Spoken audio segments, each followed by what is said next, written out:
এটা কেদারনাথ মন্দিরের পেছন দিকটা। सामने से लो फोटो, सामने। हाँ सामने ले लिया, पीछे से आप ले रहे हैं। এই যে পাথরটা বিরাট বড়, এইটা হচ্ছে ভীমশিলা। যখন 2013 সালে, আমি সালটা ঠিকঠাক বলছি কিনা জানি না, প্রবল হড়পা বান এসেছিল, তখন এই পাথরটা এসে এখানে দাঁড়িয়ে পড়েছিল এবং অলৌকিকভাবে এই মন্দিরটা কেবলমাত্র বেঁচে গিয়েছিল, বাকি চারপাশটা সমস্ত ধ্বংস হয়ে গিয়েছিল। এই শিলাটাকে এখন সকলে পুজো করে, এটাকে ভীমশিলা বলা হয়।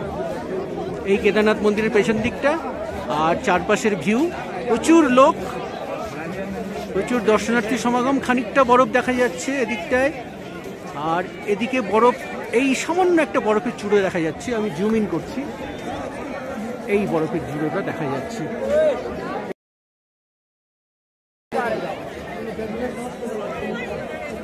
এখানে আসাটা সার্থক। 3 দিন পরিশ্রম করে এই যে এলাম, এখানকার ভিউটা সার্থক। যে দিকটা ধ্বংসপ্রাপ্ত হয়েছিল, মানে ভীমশিলার পেছন দিকটা, সেই ধ্বংসাবশেষ পড়ে রয়েছে এইখানটায়। এখানে পুরো ডেব্রিস, পুরো ধ্বংসাবশেষ, এই জিনিসগুলো ধ্বংসস্তূপ সেই হড়পা বানে ধ্বংস হয়ে গিয়েছিল। পরবর্তীকালে এখানে একটা রাস্তা করা হয়েছে, রাস্তা মানে বাঁধাই করা হয়েছে, এবং এই মন্দিরের পেছন দিকটাও বাঁধাই করে দেওয়া হয়েছে। এই মন্দিরের পেছন দিক, এখানে আসাটা সার্থক হয়েছে। হর হর মহাদেব।